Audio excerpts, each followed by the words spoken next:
बैठो बाबा, मैं अपनी ना पिकअप मारा ना, अब मैं चलो के में तो कॉल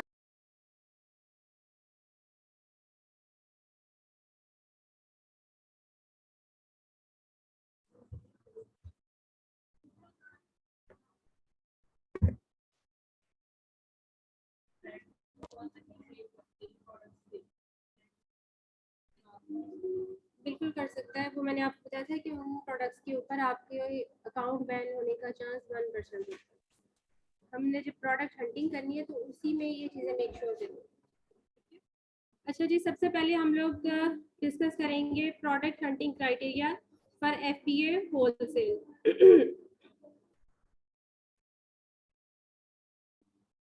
अभी थोड़ी देर पहले हम लोगों ने एक लिस्टिंग डिस्कस की थी ड्रॉप शिपिंग की क्लास में। यहाँ से मैं दोबारा चली जाती हूँ कैटेगरीज के ऊपर।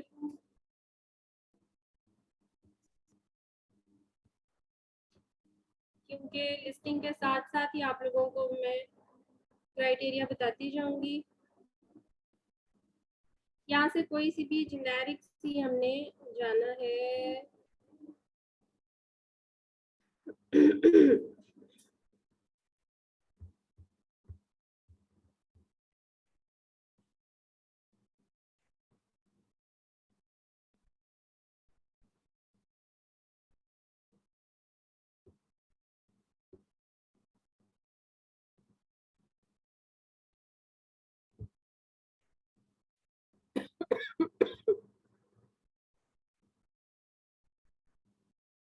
अच्छा जी, सबसे पहला हमारा जो पॉइंट है वो ये है कि जो BSR है वो 50,000 से ज्यादा ना हो। ठीक है, 1 to 50,000 के दरमियान उसका BSR हो तो हम ऐसी प्रोडक्ट को लेंगे। उससे बिलो वाली प्रोडक्ट पे हम नहीं जाएंगे। हमने जो BSR चेक करना होता है FB होलसेल में, हमने जो भी क्राइटेरिया चेक करना है वो हमने पास्ट 90 डेज का चेक करना है। ठीक है, तो उसमें 90 डेज के अंदर ही हमने उसकी कंसिस्टेंसी चेक करनी है। यूएसए FB होलसेल में तकरीबन एक जैसा ही रहता है जी।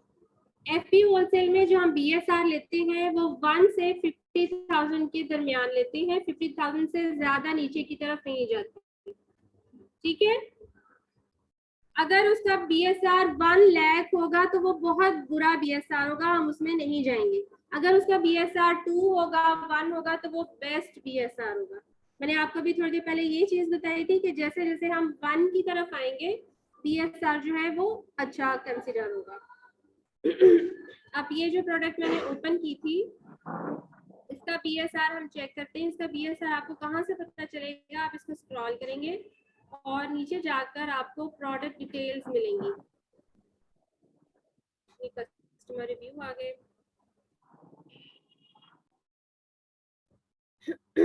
ये प्रोडक्ट इंफॉर्मेशन है, यहीं पर कहीं पर इसका BSR शो हो रहा है। बेस्ट सेलर रैंक इसका है 5258 in our brands, see top 100 in our brands. ये जो जिस कैटेगरी के अंदर इसका BSR शो हो रहा है वो ये शो हो रहा है। ठीक है, और BSR जो है वो हर घंटे के बाद चेंज होता रहता है ऑटोमेटिकली उसकी सेलर हिस्ट्री के अकॉर्डिंग कि उसकी कितनी सेलिंग हुई है उसके अकॉर्डिंग चेंज होता है। तो ये कंसिस्टेंट नहीं होता। आपने इसकी कंसिस्टेंसी चेक करनी है हीलियम 10 के ऊपर जाकर। वहां पर आप टाइम उसका देखेंगे, 90 डेज सेलेक्ट करेंगे और वहां से उसकी कंसिस्टेंसी चेक करेंगे। अगर बहुत ज्यादा अप डाउन हो रहा है तो हम उसमें नहीं जाएंगे। ठीक है, द नेक्स्ट पॉइंट इज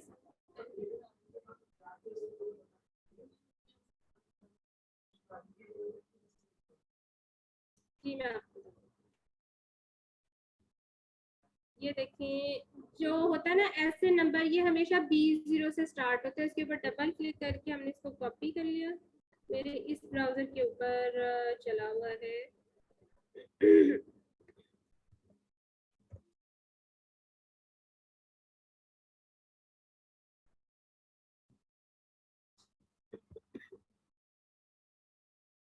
थोड़ा सा टाइम लेता है जब आप एक्सटेंशन चलाते हैं अमेजन की पेज पे, तो वो थोड़ा सा टाइम से ओपन होती है।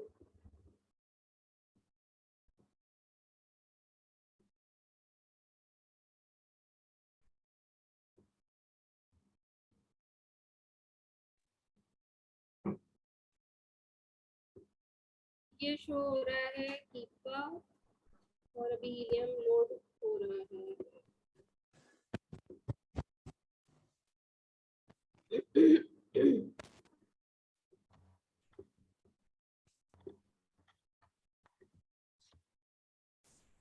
ये आ गया हीलियम।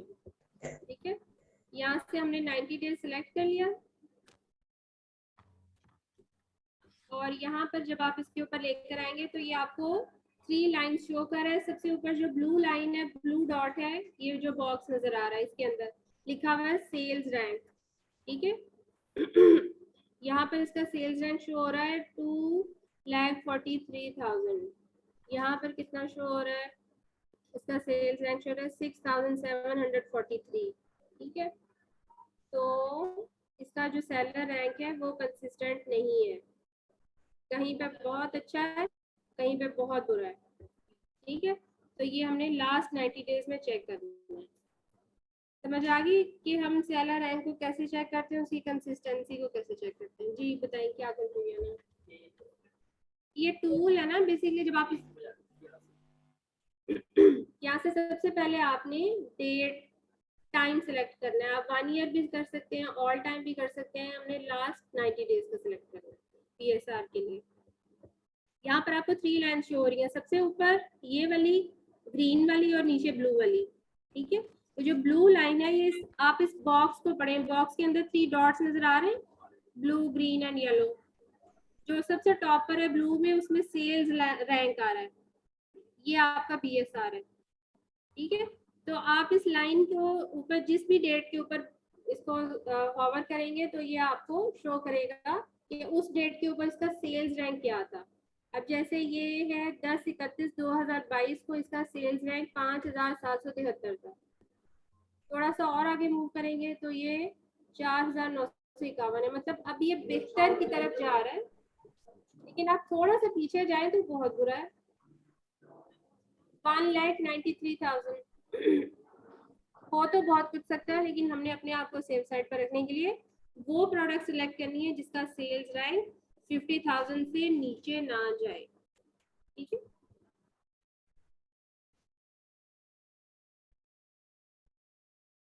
रेटिंग हमने जो रिव्यूज हैं वो 20 से अबव होने चाहिए, नीचे वाला हमें नहीं लेना। अच्छा, यहाँ पर कुछ लोग कंफ्यूज होते हैं कि जिसके बहुत ज्यादा रिव्यूज हो, लोग समझते हैं कि ठीक है, हालांकि जितने ज्यादा रिव्यूज होते हैं उसमें नेगेटिव रिव्यूज के चांसेस ज्यादा होते हैं। जो पीएल प्रोडक्ट्स हैं वो ले रही है, वो मैंने काफी चीजें मैंने आगे जाते ही हैं। तो लेकिन यहाँ पर आज भी भी आप मैंने ये स्टार्ट किया ना, तो पहले वो 5-10 मिनट आपने कहा कि वो उससे कम ना। उनको टाइम लगता है। अब वो जब मैंने स्टार्ट किया तो स्टार्ट होकर वो काफी आगे तक जा चुकी जो है। रेटिंग है, रेटिंग बहुत खराब ना हो, सबसे बेस्ट रेटिंग जो होती है वो 5 होती है। हमारी जो इस क्राइटेरिया के अकॉर्डिंग हमें चाहिए वो मिनिमम 4 वाली चाहिए, इससे नीचे ना हो। 3.5 ना हो, 3 ना हो, 3.9 ना हो, 4 और 4 से अबव जितनी मर्जी हो।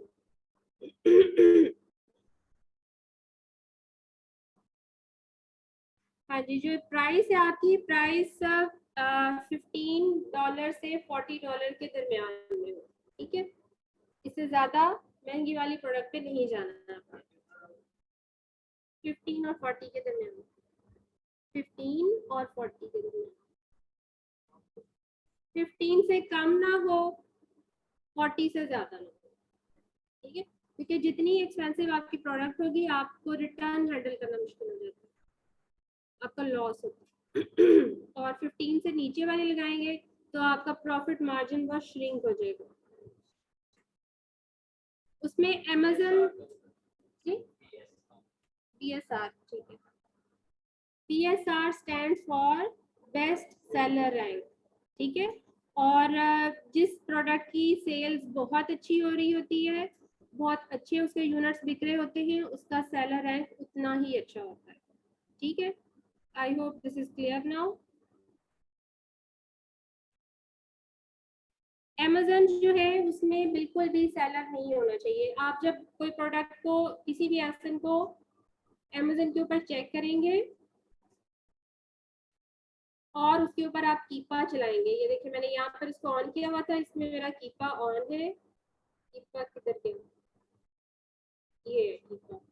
ठीक है, ईपा भी हमने यहाँ देखें, ये प्रोडक्ट बहुत अरसा हुआ है इसको लिस्ट नहीं हुई भी, इसको लिस्ट हुए हुए 224 डेज है, मतलब साल भी इसको नहीं हुआ हुआ क्योंकि अगर 1 ईयर हुआ हो तो यहाँ पर ईयर का भी शो हो रहा था, 3 टैब्स शो हो रही थी, तो हम इसको पूरा कर देते हैं।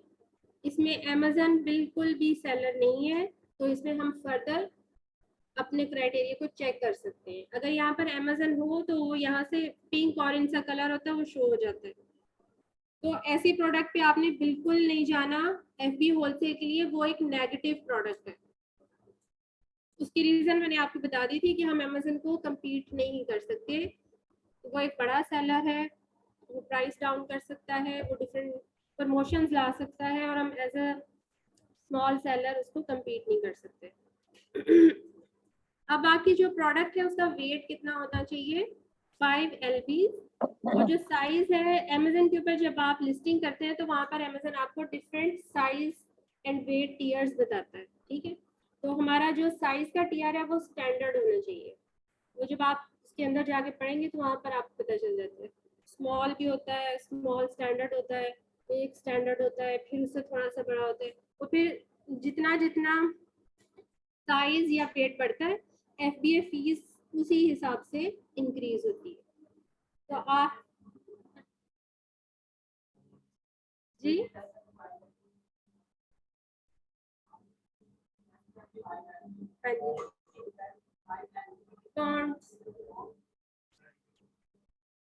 डेट 1.5 से ज्यादा नहीं होनी चाहिए, 1.5 kg से ज्यादा नहीं होनी चाहिए, ठीक है। और जो इसका साइज टीयर है, साइज भी मतलब बहुत बड़ा ही होना चाहिए। अक्सर लोग बड़ा अट्रैक्ट होते हैं, ये जो स्टोरेज बॉक्सेस होते हैं ना, डब्बे चीजें फ्रिज में रखने वाले या पैक करने वाले, वो उनमें वो बहुत अच्छी सेल होती है, नो डाउट, लेकिन आप देखें कि जब आप उसको उसका पैकेज बनाएंगे तो वो कितना बड़ा बनेगा, ऑल्दो वो लाइट वेट होगा लेकिन उसका साइज टीयर बढ़ जाएगा। FBA तो आपको स्टोरेज फी तो देनी है ना, तो हम FBA फीस के हिसाब से ये सारी चीजें कर रहे हैं। अब उसमें सेलर्स कितने होने चाहिए, मैंने यहाँ से आपको सेलर्स चेक करने बताए थे, इसमें कितने सेलर्स सेल कर रहे हैं।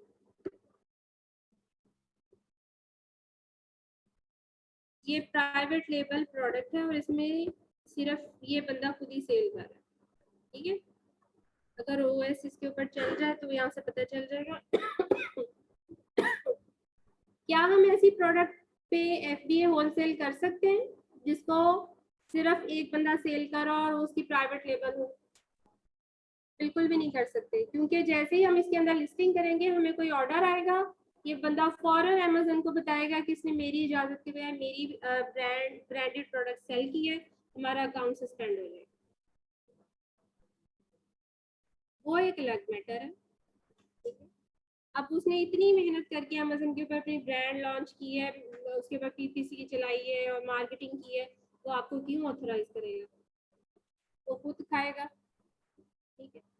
अब देखिए यहाँ पर कोई और सेलर्स नहीं है, आपने ऐसी प्रोडक्ट सिलेक्ट करनी है जिसमें मिनिमम 3 सेलर्स हो, मिनिमम, ठीक है, डिफरेंट सेलर्स हो। कई दफा होता है एक ही सेलर होता है, उसमें FBA भी किया होता है, FBM भी किया हुआ होता है, तो आपके पास 3 डिफरेंट सेलर्स होने चाहिए to choose a product for FBA wholesale. और बहुत ज्यादा अगर उसमें सेलर्स हैं तो उस प्रोडक्ट पे भी ना जाए, मैं तो ऐसी प्रोडक्ट को सिलेक्ट करती होती हूँ जिसमें 10 या 11 हो, इससे ज्यादा ना हो, लेकिन लोग 25 वाली को भी एक्सेप्ट कर लेते हैं। अगर तो उसकी पर मंथ सेल बहुत अच्छी है ना, हजारों में है, हजारों यूनिट्स उसके बिक रहे हैं, 500 600 यूनिट बिक रहा है, तो आप उसको ज्यादा सेलर वाली को कर लेंगे, चलिए आपको भी सेल आ ही जाएगी, डेली का 1 यूनिट तो आ ही जाएगा आपके सेल। हाँ जी, 4 to 10 कर लें, ज्यादा सेफ साइड पर रहने के लिए। जी 3 से 12 कर लें, मैं तो 3 से 10 कर लेती होती हूँ। Category should not be gated, ठीक है। अब यहाँ पर एक और टर्म यूज हो रही है कि गेटेड कैटेगरीज कौन सी हैं और अनगेटेड कौन सी हैं, ठीक है, या जेनेरिक कैटेगरीज कौन सी हैं। जेनेरिक कैटेगरीज वो होती हैं जिनके अंदर आपको लिस्टिंग करने से पहले कोई खास डॉक्यूमेंट्स अमेजोन को जमा नहीं करवाने पड़ते, ठीक है।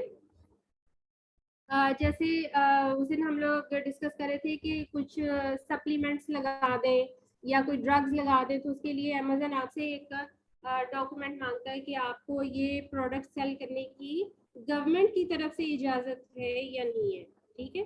तो इस तरह की मुश्किल प्रोडक्ट्स में आपने नहीं जाना, जिसके लिए बहुत ज़्यादा डॉक्यूमेंटेशन रिक्वायर्ड है। या ऑल दो सप्लीमेंट्स और ड्रग्स बहुत ज़्यादा अच्छे बिकते हैं, कुछ ऐसे सप्लीमेंट्स और ड्रग्स और दवाइयाँ होती हैं जिनके लिए किसी तरह की रिक्वायरमेंट की ज़रूरत नहीं होती। और जब हम लिस्टिंग करते हैं ना, मी टू लिस्टिंग, उसमें जाके एसएन डालते हैं तो वहाँ पर अमेजन का बटन शो हो रहा होता है। यहाँ से मैं आपको चेक करवा देती हूँ। बिल्कुल, जब हम लिस्टिंग करते हैं ना, तो हम लिस्टिंग के वक्त उसको चेक कर लेते हैं कि क्या अमेजन को कोई चीज़ रिक्वायर्ड है या नहीं है। ये देखिए, यहाँ से हम जाते हैं ऐड अ प्रोडक्ट पे, जब आपने लिस्टिंग करनी है। यहाँ से हमने अपना एसएन उठा लेना है,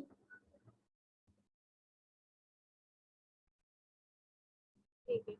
अब मैंने यहाँ पर एसएन को पेस्ट किया, मैं इसको चेक करना चाह रही हूँ कि क्या मैं इसको सेल करते वक्त,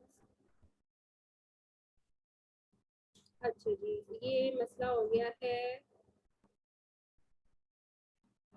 ये मुझे अमेजन दुबई की प्रोडक्ट चाहिए कोई।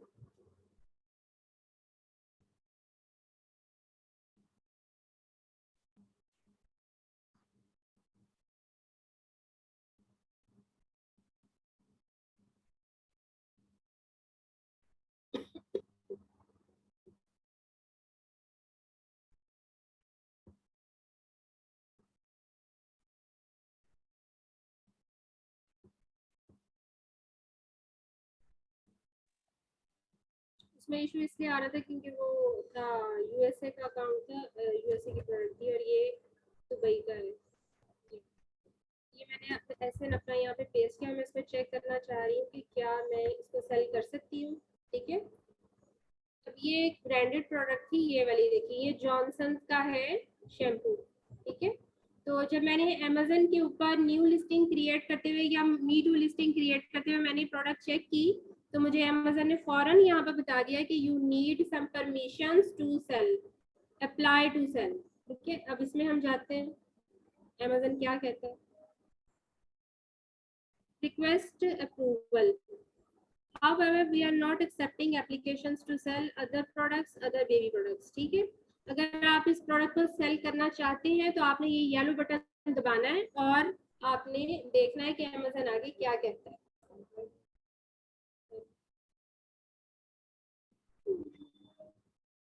सबमिट डॉक्यूमेंट्स, तो कह रहे हैं कि अगर आपने इसको लिस्ट करना है तो आप ये जो नीचे डॉक्यूमेंट्स है इनमें से कोई डॉक्यूमेंट मुझे प्रोवाइड करें। At least one purchase invoice from products from a manufacturer और डिस्ट्रीब्यूटर, ठीक है। ये जो जॉनसन कंपनी है, या तो जाहिर है आपने इसे स्टॉक परचेज किया होगा बल्क में अमेजन पे रीसेलिंग के लिए, तो वो कह रहे हैं कि मुझे इनवाइस भेजें जो आपने या तो डायरेक्ट ब्रांड से लिए, मैन्युफैक्चरर से, या उसके ऑथराइज्ड डिस्ट्रीब्यूटर से लिए, वो यहाँ पर सबमिट कराएं। Documents must meet the following requirements, वो आपसे सिर्फ इनवॉइस मांग रहा है और इनवॉइस का क्राइटेरिया ये होना चाहिए कि वो 365 डेज से ज़्यादा पुरानी नहीं होनी चाहिए। Include your name and address matching the information in your selling account, ठीक है। जिस बिजनेस नेम पर आपका सेलिंग अकाउंट बना हुआ है अमेजन के ऊपर, उसी नेम और कंपनी की वो इनवॉइस होनी चाहिए, सेम नेम पर होनी चाहिए, एड्रेस पे, ठीक है। Show the combined purchase of at least 10 units, मतलब ये ना हो कि आपने एक बोतल उससे खरीदी है और आपने वो इनवॉइस भेज दी, कम से कम आपने 10 यूनिट्स लिए हो जिसे ये शो होता हो कि आप रीसेलर हैं, आपके पास रीसेलर सर्टिफिकेट है और आपने उससे बल्क में चीजें ली हैं। Omit pricing information, ये ऑप्शनल है। Please note that we may verify the submitted documentation by contacting product vendors to identify in application, तो वो जो आपने नंबर दिए होंगे या नेम बताया होगा वो सिर्फ वेरिफिकेशन भी करेंगे और फिर आपको ऑथराइज करेंगे, ठीक है। तो जिन कैटेगरीज के ऊपर आपको अप्लाई करना है या आपको अप्रूवल रिक्वायर्ड है, उन कैटेगरीज को हम क्या बोलेंगे? Gated categories. गेटेड मतलब आपको गेट खोलना है, ठीक है, अमेज़न से अप्रूवल लेकर। आपने FBA होलसेल में कोशिश करनी है कि इन गेटेड कैटेगरीज में आप ना जाएं, और एज अ न्यू सेलर तो बिल्कुल ना जाएं। जब आपने नया अमेज़न का अकाउंट ओपन किया है, आप नए सेलर हैं, आपके पास रेटिंग नहीं है, आपकी अमेज़न के साथ कोई सेलर हिस्ट्री नहीं है, कुछ नहीं है, तो अमेज़न आपको हर स्टेप पर रोकेगा, आपको जज करेगा, आपके लिए थोड़ी सी हर्डल्स क्रिएट करेगा, ठीक है, आपकी कंसिस्टेंसी चेक करेगा। जब आपकी कुछ सेलिंग हिस्ट्री बन जाती है तो समटाइम्स ये होता है कि आपने ये प्रोडक्ट लगाई और अमेज़न ने आपको कुछ भी नहीं मांगा और आपको यहाँ पर मी टू की इजाजत मिल गई। यहाँ पर आपको अप्लाई टू सेल का बटन ही नहीं आएगा।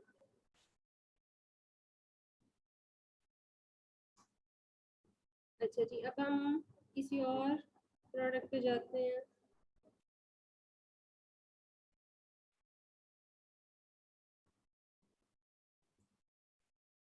ये तो सारी ब्रांडेड आ रही है।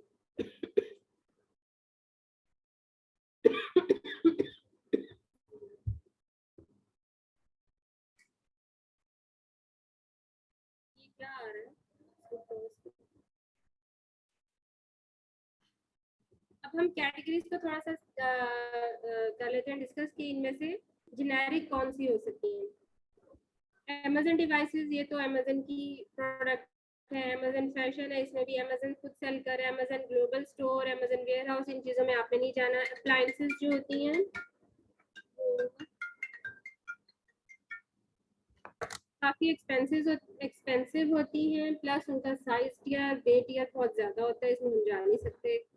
ऑटोमेटिव पार्ट्स एंड एक्सेसरीज, इसमें भी ज़्यादातर ब्रांडेड चीज़ें होती हैं जिनके लिए अप्रूवल की ज़रूरत होती है, और इनका भी साइज टियर और वेट टियर ज़्यादा होता है। गाड़ियों की चीज़ें आपको पता है, छोटे छोटे पेचकस वगैरह आप लोग देख सकते हैं। उसके बाद है बेबी प्रोडक्ट्स, ज़्यादातर गेटेड होती हैं क्योंकि बेबीज़ आपको पता है उनकी जो चीज़ें हैं वो उनको रैश कर सकती हैं, उनको एलर्जीज हो सकती हैं, तो इस वजह से इसमें ना जाए। लेकिन इनमें से आप चेक कर सकते हैं कुछ चीज़ें ऐसी हैं जो कि जेनेरिक हो जाती हैं, वो जैसे शीट्स उनको बिछाने वाली होती हैं, या उनको रैप करने वाले कपड़े होते हैं, या उनके क्लॉथ्स होते हैं, ये जेनेरिक में आ जाती हैं। ब्यूटी एंड पर्सनल केयर भी ज़्यादातर गेटेड होती हैं। जो चीज़ें आप अपनी स्किन पे अप्लाई करते हैं वो भी एलर्जीज कर सकती हैं। बुक्स हैं, बुक्स में आपको चेक करना पड़ेगा, अगर तो ऑथर आपको देता है, बुक मिलती है तो आप उसमें जा सकते हैं। Computer and accessories, electronics, gift cards, groceries and door में। ग्रोसरी जो है ये अच्छा सेक्शन है, इसमें कुछ ऐसी आइटम्स होती हैं जिनके लिए कुछ खास अप्रूवल्स की ज़रूरत होती है, डॉक्यूमेंट्स की। कुछ जेनेरिक होती हैं, उनकी सेल्स बहुत अच्छी होती है, उसके ऊपर थोड़ा सा खप के उसमें जाया जा सकते हैं। Health and house hold and baby care, house hold की आइटम्स जो हैं वो जेनेरिक होती हैं। हेल्थ वाली में आपके पास वो आ जाएंगे सप्लीमेंट्स, मेडिसिन, वो आपको चेक करना पड़ेगा ब्रांड टू ब्रांड के कौन सी ब्रांड जो है वो गेटेड है या जिसके लिए आपको अप्रूवल की ज़रूरत नहीं है। होम एंड बिजनेस सर्विसेज, ये भी जेनेरिक है। होम एंड गार्डन जेनेरिक है। किचन एंड डाइनिंग जेनेरिक है। लगेज एंड ट्रैवल गियर, ये भी जेनेरिक है। म्यूजिकल इंस्ट्रूमेंट्स, ये जेनेरिक नहीं है। ऑफिस प्रोडक्ट्स, ये जेनेरिक है। पेट सप्लाईज के अंदर बहुत सारी कैटेगरीज जेनेरिक हैं, बहुत सारी गेटेड करवानी पड़ती है। जैसे पेट टॉयज हैं वो गेटेड होते हैं, उनको अनगेट करवाना पड़ता है क्योंकि जानवर मर सकते हैं ना, उन्होंने तो मुंह में पकड़ना है toy. Prime video support, sports भी जेनेरिक है। Subscribe and save, tools and home improvement भी जेनेरिक है। Toys and games, games generic हो सकती हैं, टॉयज आपको अनगेट करवाने पड़ते हैं। बच्चे भी हैं, बच्चे भी मुंह में डाल लेते हैं टॉयज वगैरह। ठीक है जी, ये इस तरह से आपके लिए बेस्ट कैटेगरीज होती हैं home and kitchen, home and garden, sports, outdoor. Grocery में आपको बहुत चेक करना पड़ता है, और जैसे मैंने किया था ना लिस्टिंग में मी टू करते हुए, वहाँ आपको आइटम चेक करनी पड़ती है जाके। यहाँ तक क्राइटेरिया आपको क्लियर हो गया FBA होलसेल का? हम इसको रिपीट कर लेते हैं दोबारा से। BSR should not exceed to 50,000, 1 से 50,000 के दरमियान होना चाहिए। रिव्यूज मोर देन 20, रेटिंग 4 होनी चाहिए, इससे नीचे नहीं होनी चाहिए। प्राइस 15 to 40 तक होनी चाहिए, 15 से कम, 40 से ज़्यादा नहीं होनी चाहिए। Amazon must not be a seller, Amazon को उसमें बिल्कुल नहीं होना चाहिए। अगर किसी में 1 साल तक की आपने इसमें हिस्ट्री चेक करनी होती है प्रोडक्ट में, अगर 1 साल तक Amazon नहीं है तो आप उसको सिलेक्ट कर सकते हैं। और अगर 1 साल के दौरान Amazon ऑफ एंड ऑन आता रहा है तो चांसेस है कि Amazon दोबारा आ सकता है। Weight should be less than, weight उसका 1.5 kg से ज़्यादा नहीं होना चाहिए, और साइज टियर स्टैंडर्ड होना चाहिए। सेलर मस्ट बी 3 to 10, या आप उसको ज़्यादा सेफ साइड करना चाहते हैं तो 4 to 12 भी कर सकते हैं। Category should not be gated, generic categories में आपने काम करना है एज अ न्यू सेलर। लेकिन जब आपकी सेलर हिस्ट्री बन जाती है तो Amazon आपको थोड़ा सा रिलैक्सेशन दे देता है, ठीक है? 1 साल गुजर गया या 6 महीने गुजर गए, उसमें आपको रिलैक्सेशन दे देता है। Now come to the private label product hunting criteria.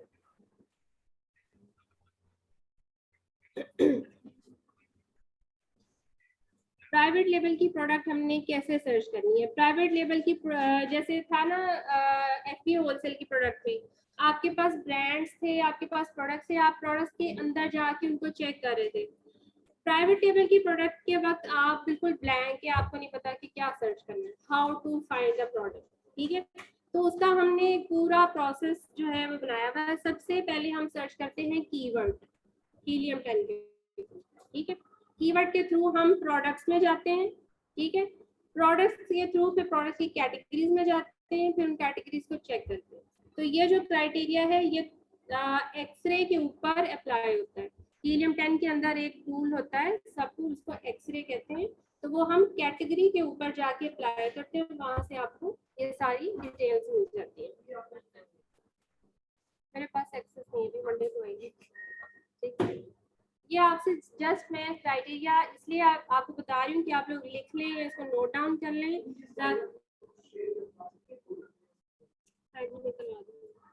करवा दूंगी।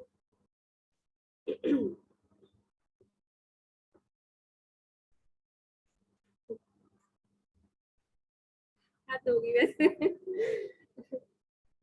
अच्छा जी, revenue sorting x ray for 20 sellers, ठीक है? जब आपने कैटेगरी के अंदर जाना है तो पहले जब हम लोग सर्च करते थे तो हम टॉप 10 सेलर्स को लेते थे। अब मैं आपको यहाँ से थोड़ा सा बता दूँ, इस पे एक्सरे नहीं चलेगा तो आप लोगों को क्या समझ आएगी? यहाँ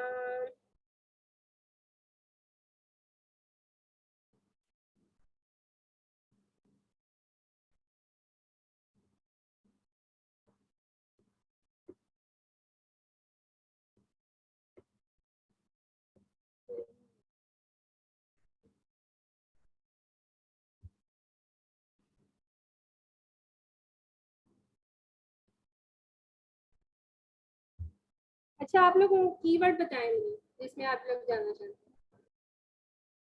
आप लोगों को पता है ये इंटरनेट के ऊपर जब भी आप कोई चीज सर्च करते हैं या रिफाइन सर्च करते हो, किसके थ्रू होती है? कीवर्ड्स के थ्रू। तो जितना अच्छा आपको कीवर्ड फाइंड करना आता होगा उतनी अच्छी आपकी रिसर्च होती है। हमने कीवर्ड सर्च किया मोबाइल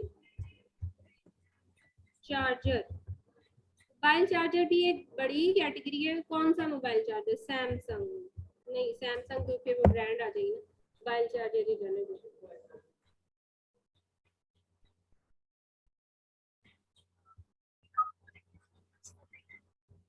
ठीक है, अब ये देखिए ये पेज पूरा ओपन होता है। हमने सपोज कीवर्ड सर्च किया था हीलियम के थ्रू मोबाइल चार्जर, और हमने यहाँ पे जाके सर्च करना है और यहाँ पर हमारे पास बहुत सारे मोबाइल चार्जर्स आ जाएंगे, ठीक है?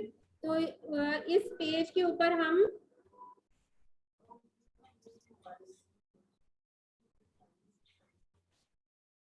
वो तो हमने गूगल पे सर्च किया।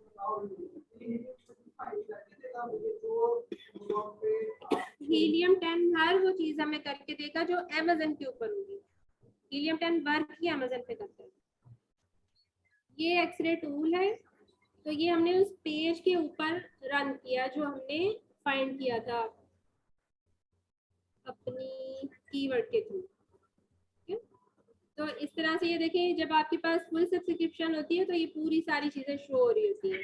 तो यहाँ पर जो टॉप 20 सेलर्स हैं, हमने उनका डाटा एक्सट्रैक्ट करना है और उसको एनालाइज करना है। टॉप 10 पर नहीं जाना, टॉप 20 पर जाना। नेक्स्ट आ गया जी, in top 20 sellers 7 sellers should have less than 400 reviews. ठीक है, यहाँ पर रिव्यूज आ रहे होंगे, तो नहीं आ रहे तो इसको इधर कर लें।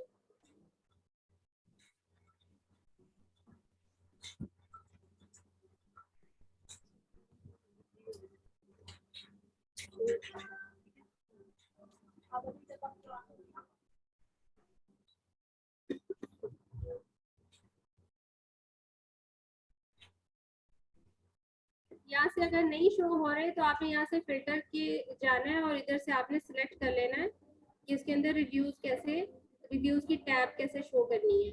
यहाँ से जो चीजें आपने ऐड या डिलीट करनी है वो इधर से फिल्टर्स में जाके हो जाती है। जब आपके पास फुल सब्सक्रिप्शन होगी तो यहाँ पर शो हो जाएगा।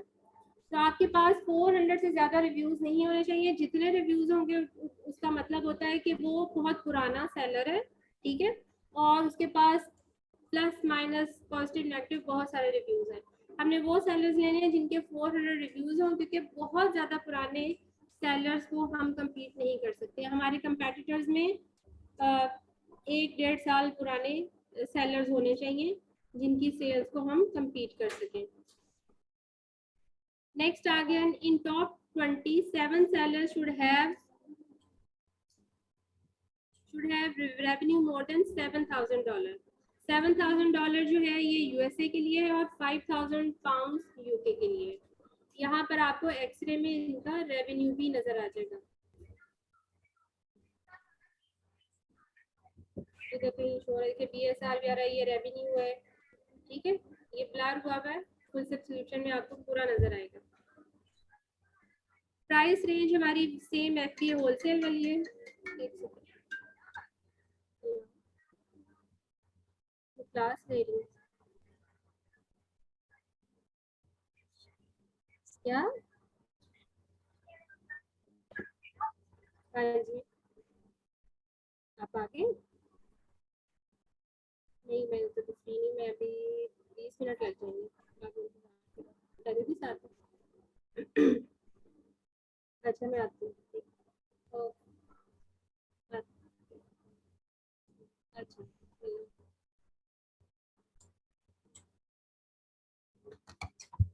हाँ जी। प्राइस रेंज आपकी वही होनी चाहिए, $14 से कम नहीं होनी चाहिए और मतलब $15 से कम नहीं होनी चाहिए और $40 से ज़्यादा नहीं होनी चाहिए। BSR कंसिस्टेंसी फॉर 3 सेलर्स, जो BSR है वो 3 सेलर्स के लिए बहुत ज़्यादा कंसिस्टेंट रहना चाहिए। मतलब BSR किस चीज़ को शो करता है, मैंने आपको बताया था पहले भी। बेस्ट सेलर रैंक उसका नेम है ना, ये शो किस चीज़ को करता है? सेल्स को, सेल्स वॉल्यूम को शो करता है कि कितने यूनिट जो है वो फ्रीक्वेंटली बिक रहे हैं। तो 3 सेलर्स की कम से कम टॉप 20 में से 3 सेलर्स की सेल्स बहुत अच्छी होनी चाहिए और वो कंसिस्टेंटली बहुत अच्छी होनी चाहिए। Search volume should be 8000। जो आपका कीवर्ड है उसके ऊपर जो सर्च वॉल्यूम है वो लोगों ने उस कीवर्ड को यूज करते हुए 8000 टाइम उसको किया हो। यहाँ पर सर्च वॉल्यूम आ रहा है 1659, ये शो हो रहा है, जो कि बहुत कम है। मीन्स हमारा कीवर्ड जो है वो अच्छा नहीं है। ठीक है ना? Then in top 21 seller should not be repeated more than 3 times। ये देखिए,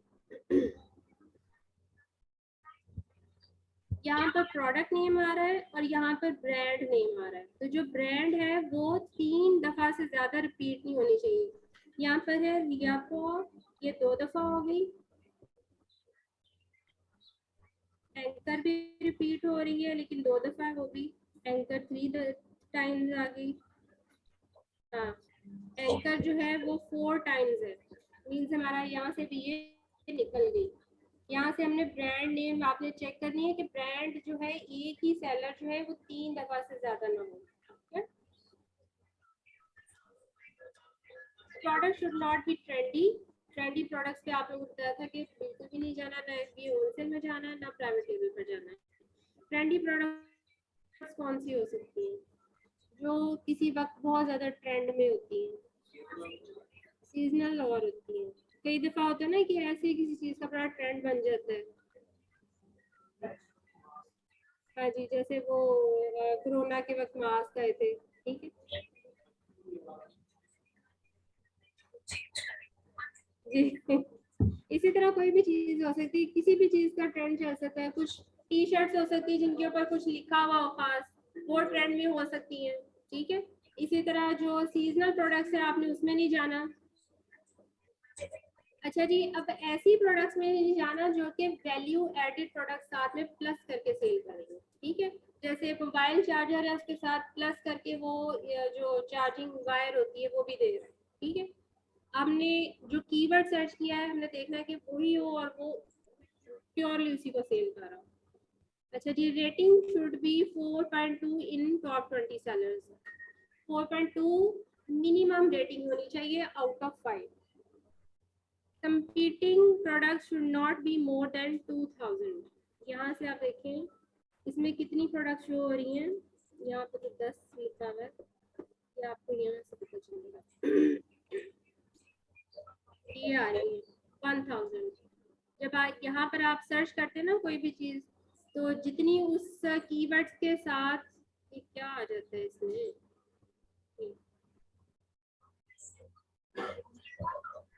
ये देखिए हमने जब मोबाइल चार्जर लिखा था सर्च में, तो मोबाइल चार्जर कीवर्ड के साथ ये आया था 1000 प्रोडक्ट्स शो हो रही हैं। तो हमारा क्राइटेरिया कहता है कि ये 2000 से ज्यादा नहीं होनी चाहिए, ठीक है।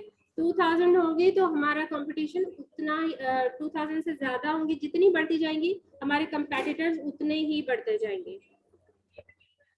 वेट का वही है क्राइटेरिया कि 1.5 kg से ज्यादा नहीं होना चाहिए, और Amazon should not be there more than 5 times in top 20। Amazon उसमें सेलर अगर है भी उस तरह। अब ये देखिए ना, जब हमने FBA की प्रोडक्ट देखी थी तो उसमें हम एक स्पेसिफिक प्रोडक्ट या ब्रांड के अंदर गए थे। जो होती है प्राइवेट लेबल, उसमें आपके पास कोई स्पेसिफिक चीज नहीं है, आपने आइडिया लेना है कि मैं किस तरह की चीज बेचूं, ठीक है। तो उसमें जो ऑब्वियसली अमेजन हो सकता है, तो उसको 5 टाइम से ज्यादा नहीं होना चाहिए। अब हम इसमें अपनी एक्सरे वाले में जाते हैं, देखते हैं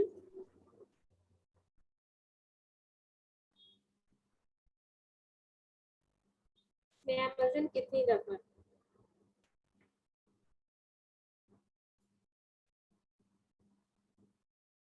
यहाँ पे ब्रांड में आपको नजर आएगा। आप लोग देखते जाइएगा कि इसमें अमेजन है।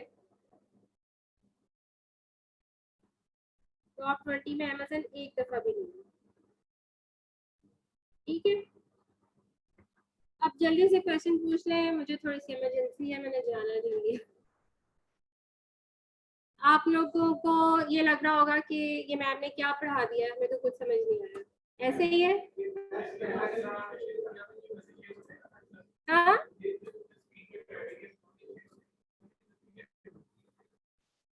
आप सी ले लो, ये प्राइवेट लेवल है।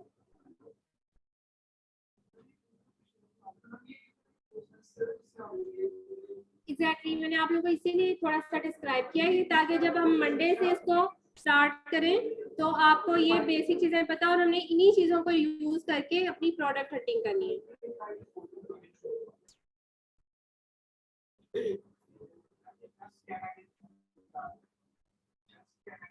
बेस्ट कैटेगरीज आप नहीं कह सकते, आप गेटेड और अनगेटेड कैटेगरीज कह सकते हैं।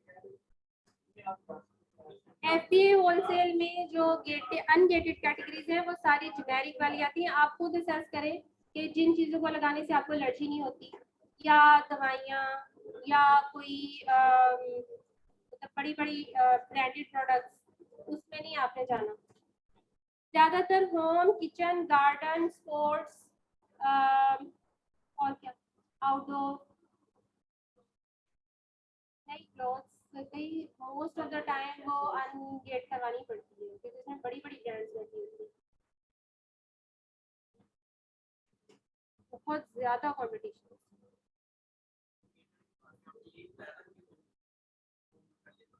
परमिशन लेनी पड़ती है।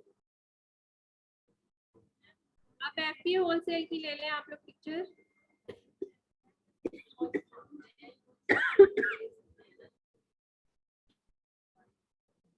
लोग टेम्परिंग करके दे देते हैं, लेकिन अगर आप फंस जाए तो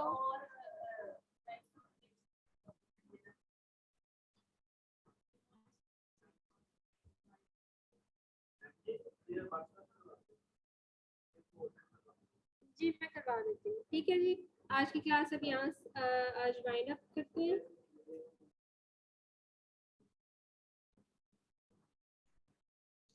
कल का जो सेशन होगा हमारा उसमें सारा वक्त क्वेश्चन आंसर होंगे, मैं कोई भी नई चीज़ आप लोगों को नहीं करवाऊंगी अमेज़न की क्लास में, ठीक है। और जितना हमने एक वीक के अंदर पढ़ा है वो हम सारा रिपीट करेंगे ताकि जिन्होंने हमें बाद में ज्वाइन किया उनकी समझ में भी आ जाए। और मंडे से ऑनवर्ड हम लोग पूरा प्रोडक्ट हंटिंग का प्रोसेस देखेंगे, चाहे वो एफबी होलसेल हो, आर्बिट्राज हो या प्राइवेट लेबल हो, इन सब के लिए हम लोग देखेंगे जैसे आप लोग।